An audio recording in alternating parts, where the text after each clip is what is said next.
Hello guys, welcome back to our channel Dr. Mom, a one stop for all you need to know about creative parenting. If you haven't subscribed to our channel, do subscribe right now for all updates on homeschooling your tiny toddlers and creative parenting. I'm so happy to announce that our website is finally launched under the domain www.drmom.in, and you can find the link on the description box below.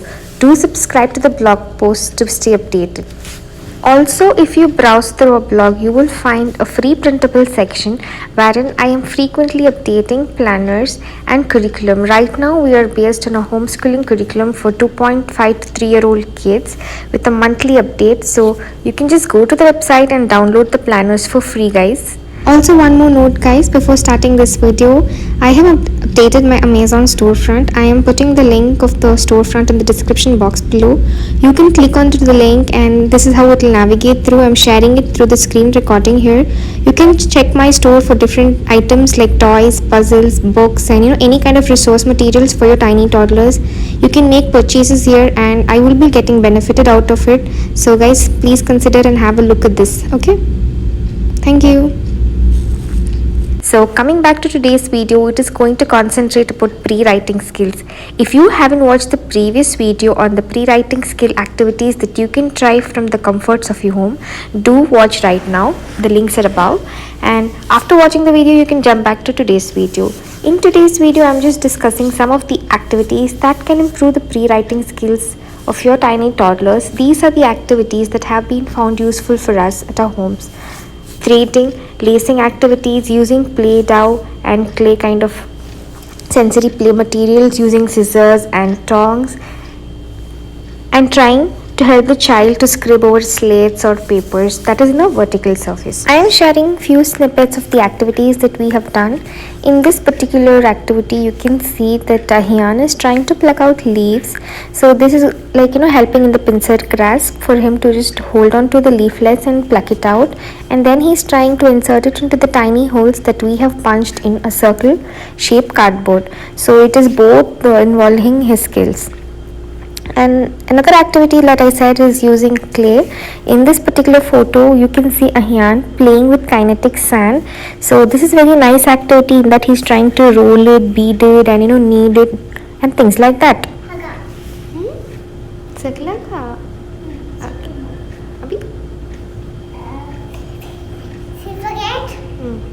And when we're introducing to them sensory play materials, it is very fun and interactive for them to play with such kind of things, especially if you see with your daily homemade flour dough and all that. You just give it to them, they will try to knead it and use their fingers to mold, and all this is just like an example of finger strengthening exercise. You can see Ahyan is rolling and making balls, he's making shapes and patterns. And another kind of thing is giving the child slates and papers and boards to just write and scribble over.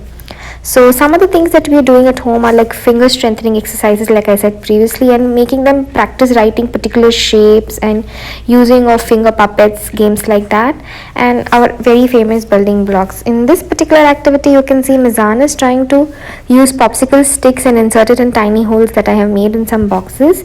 And this is one activity wherein you're trying to practice. It is just giving them training them into a proper design writing. And like I said, building blocks, evergreen toy, famous toy, it can be used in multiple ways. The more construction and destruction is giving them the idea of using their fingers. And another common thing at your homes that you can use is using clothespin.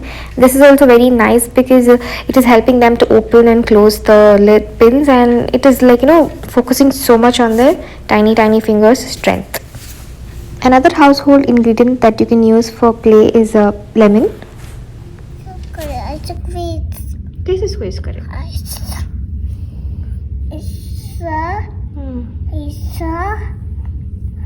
So you can see here from this video how playing with lemon is enhancing their thumb activity, like how much they're able to squeeze and apply pressure while trying to squeeze out the lemons.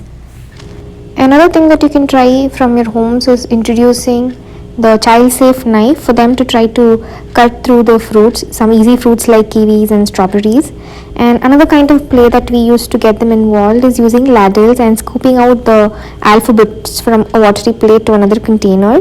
And also we try making holes in some boxes and help them to learn to insert straws or coins. All these activities just trying to help them focus their concentration. So coming to the next topic, wherein we can discuss about the limitation of kids in reference to their age and not having unrealistic expectations for your child to write. So at around 1 to 2 years of age, you can just expect the kid to randomly scribble over papers or spontaneously make some horizontal or vertical patterns. Okay, but you do not expect them to perform more than that. As they grow up, they can start to imitate the horizontal vertical lines. That is, when you put the dotted lines, they will try to follow those dotted lines, or they themselves can make some kind of patterns. So at around 3 years of age is when they can actually correctly copy the horizontal vertical lines, the slanting lines, and they try to imitate circles and shapes like that. So at this age, it is more advisable to offer them a lot of pencil activities so that their skill gets developed more. It is only at the age of 4 to 5 when they can coherently write and their grasp becomes better, and they can copy triangles and make proper curvatures and things like that. So at an age when they can start writing, or when you introduce them to writing the alphabets, it is a general trend to start writing from the ABC, the alphabetical order. But I would like to suggest another way. It is not my suggestion, it is from some kind of research that is easing the child to write. So when you start writing, start with long line letters like I have mentioned, LITFEH. These are easy to write with just straight vertical lines. And then you can go on to sliding letters when the child is able to make left and right lateral slanting lines. And only later you can go with combination of both. If you see N and M, it is having a combination of both a straight and a slanting line. Only when the kid has mastered all of these, you can go into teaching curvy letters like C, O, and bumpy letters like B, P, which is involving a lot of different skills, not just a straight line. And the last to introduce are these set of letters because they're complicated. So please take a screenshot of this list, and it will ease you when you're training the child to write. Now that we are homeschooling and not confined to the boundaries of school, you can try out this method for their ease. Also, a lot of time I'm being questioned ki my kid is not showing much interest in writing. So for you as parents, you need to look out for some red signs for you to understand ki genuinely the child is facing some kind of problem, and these are the ones that I'm listing here. Like, firstly, you can see that they'll have very constantly slow handwriting, that if their handwriting will not pick up pace over a period of time, they will be constantly in a slow motion, and they will not show much interest in any kind of pencil or pen activities. And when you make them to write in 2-rule book or 4-rule book, they will never be able to write within the confines of those lines. And also, you see, as they grow up, they have to start using their fingers, but still they will prefer to continuing using their whole hands. The concept of using just 2 fingers and the concept of controlling the pencil, it will slide down and slip down from their fingers, and they will not have the actual pencil grasp that is destined for their age. So you will see a very characteristic awkward pencil grasp. So these are the signs that you should look out for. Also, you can see that these kids they'll have to apply a lot of pressure or less pressure while writing, because the tactile awareness is not that developed, and they will also face difficulties when you're giving them any kind of task that is involving both the hands, and any kind of activities that involves eye-hand coordination, and you will see that there is a delay.